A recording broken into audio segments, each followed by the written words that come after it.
Welcome back, everyone. For today's video, we are going to be taking a look at the World Chess Championship match, which is taking place between between Jan Nepomniachtchi and Liren. Now, Jan, of course, from Russia, and Liren from China. As we know, of course, Magnus Carlsen, the defending world champion, highest rated player in history and the world at the moment, he decided not to play in this match, so we have two different contenders.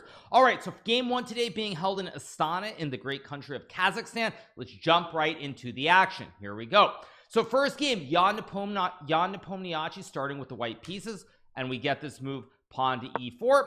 Liren replies with e5. Now, so far, pretty standard. Both these players, these are their main repertoires. No surprises. Jan normally does start by playing 1e4, and Ding generally does play 1e5.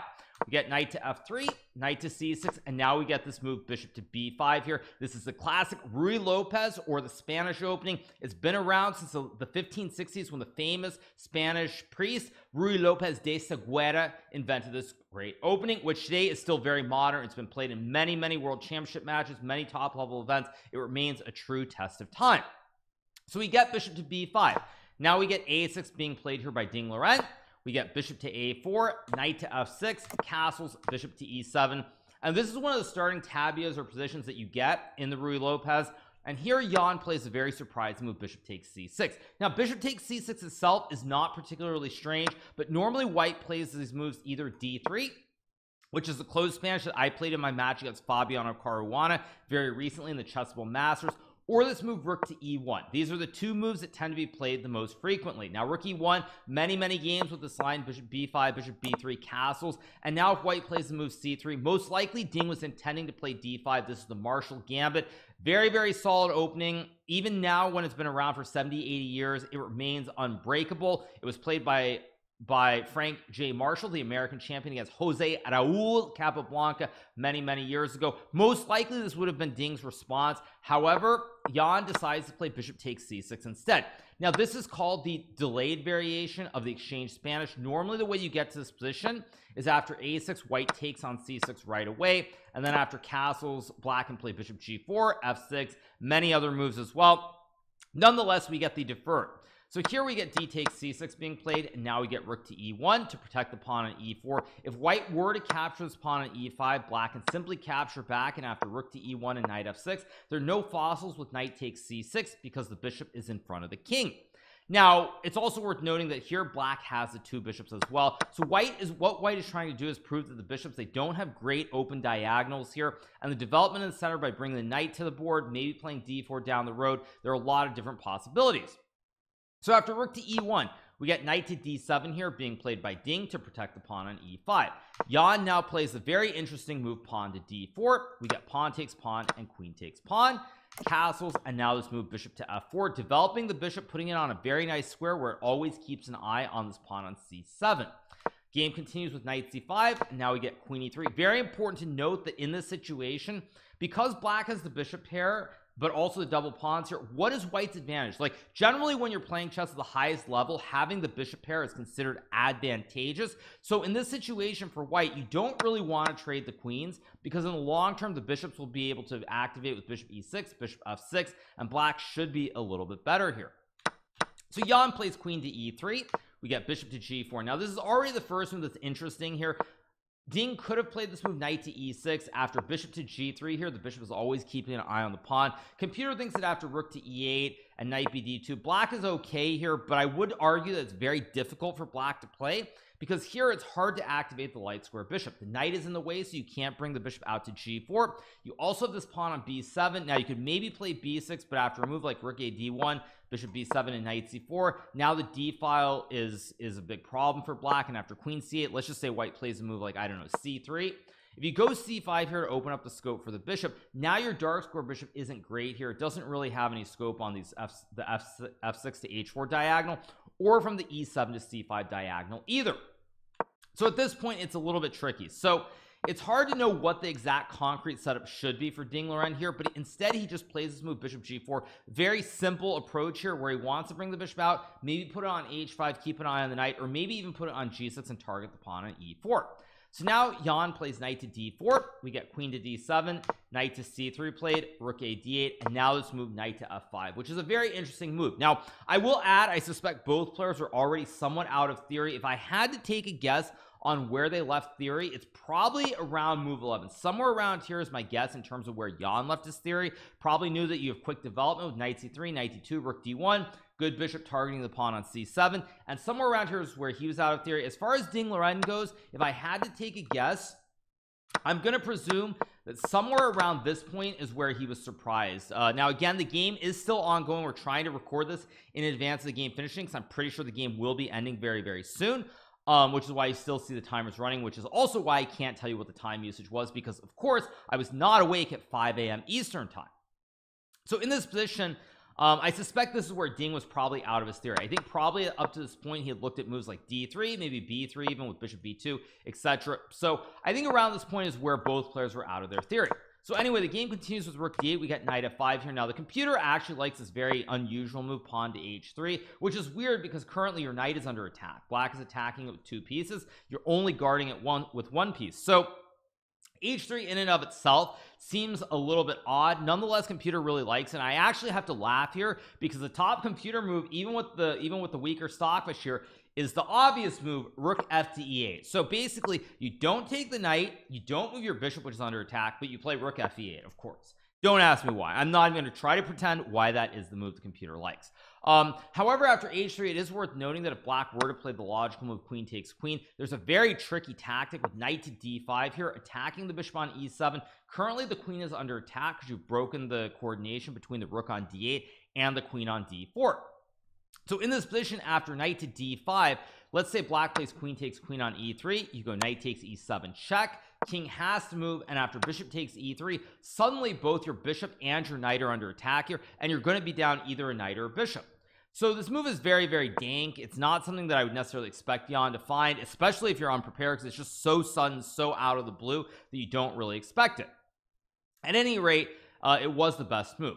So after rook a d8, Jan instead plays this move knight to f5. Now actually, sorry, I want to add one other point. After h3 and bishop to h5 here, white gets knight to f5, and with the pawn on e4 supporting the knight, the weakness of the knight on c5 being loose, the bishop on e7 potentially being a target, it's very hard to play. If black plays a move like knight e6, white can go g4, bishop to g6, and now rook a d1, queen to e8 guarding, and after knight e7, queen e7, and bishop g3, white is much better because you're going to start storming with the pawns. You're going to play f4 f5, and this avalanche of pawns in the center and on the king side is going to be a huge issue for black to deal with.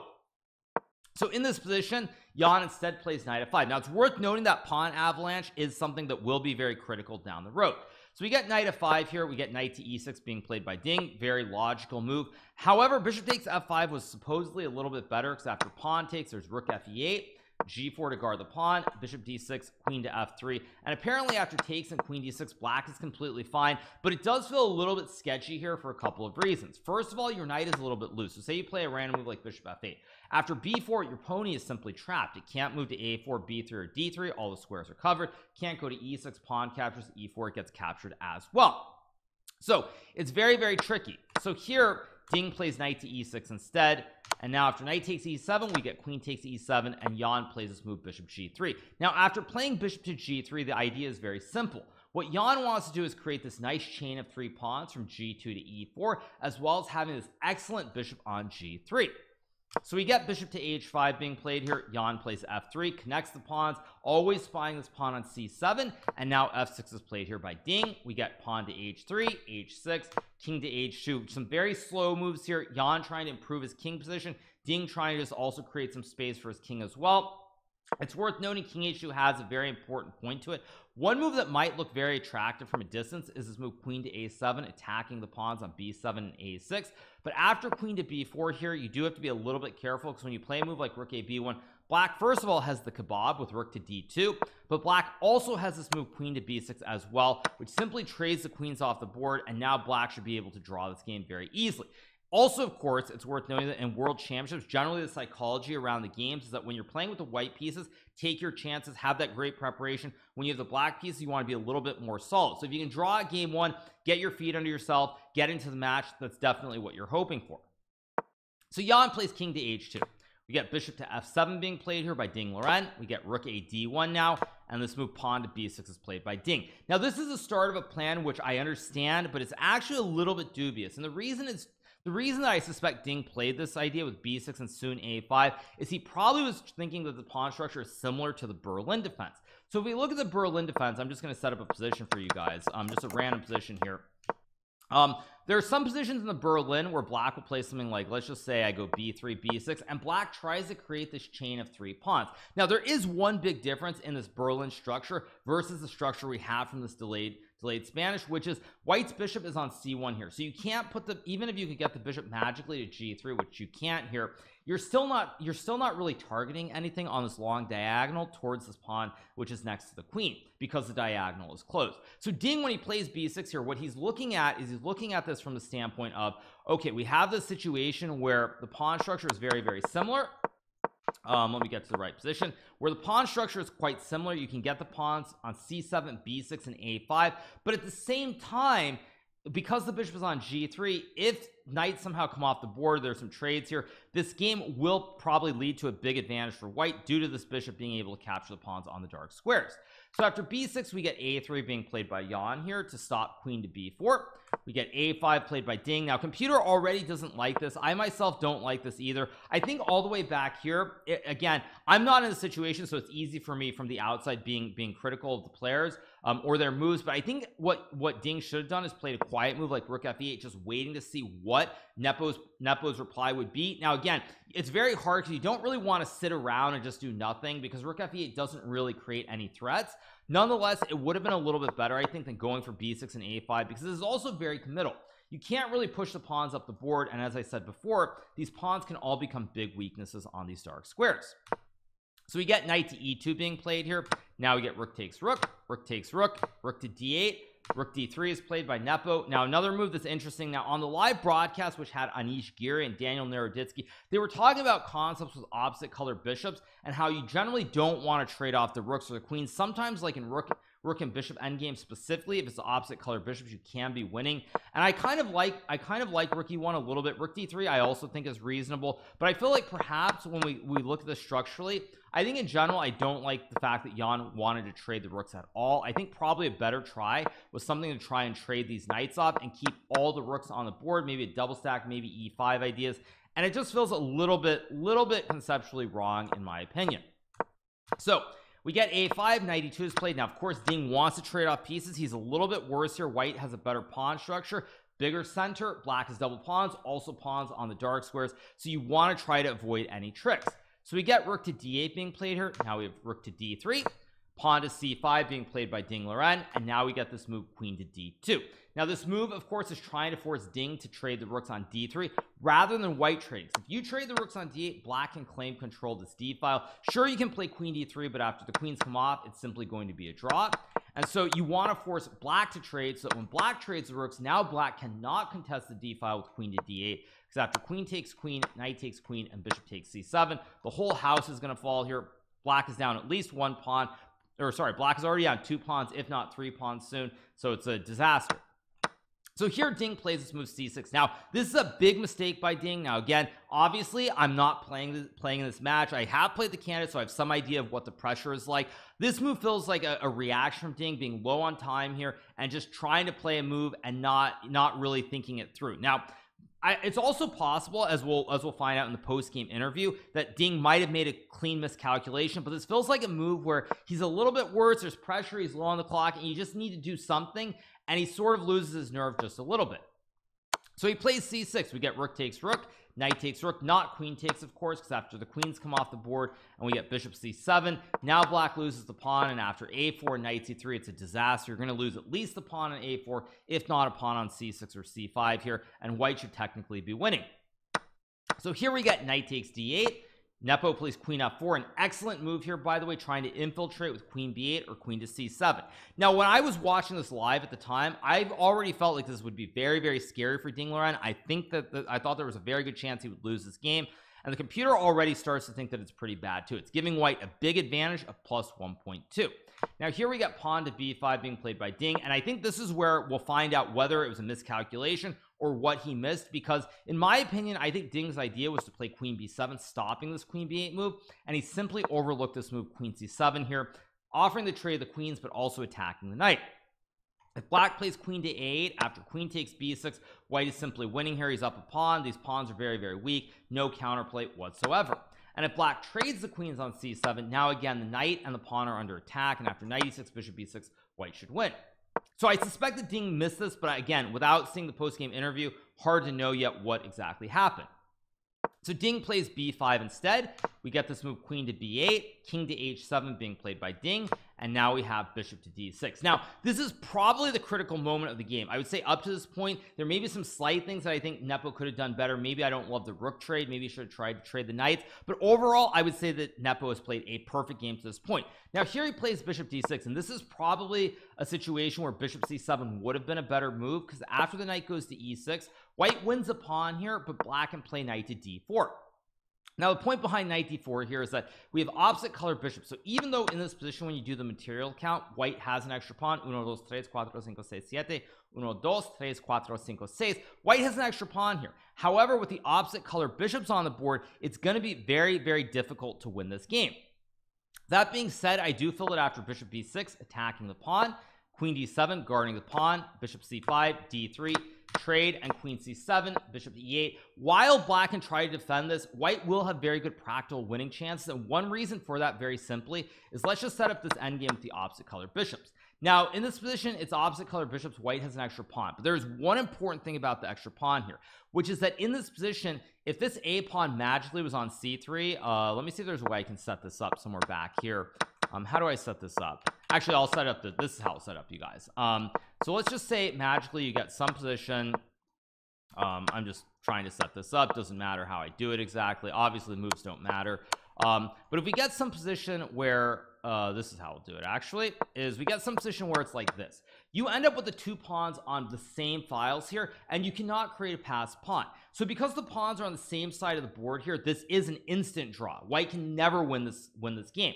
But when we now look at this other position here, when we look at this position right here, you'll notice that when white goes b3, because the pawns are not on the same files, white can actually create a passed pawn. So let's say we get king g8, bishop c5, king f7, a4, takes, just make some random moves, king g1, bishop c8, king f2, g6, king e3, bishop d7, h4, h5, and king d4. White might be winning in this position, and the reason that white might be winning here is that you can create the classic wide pipos.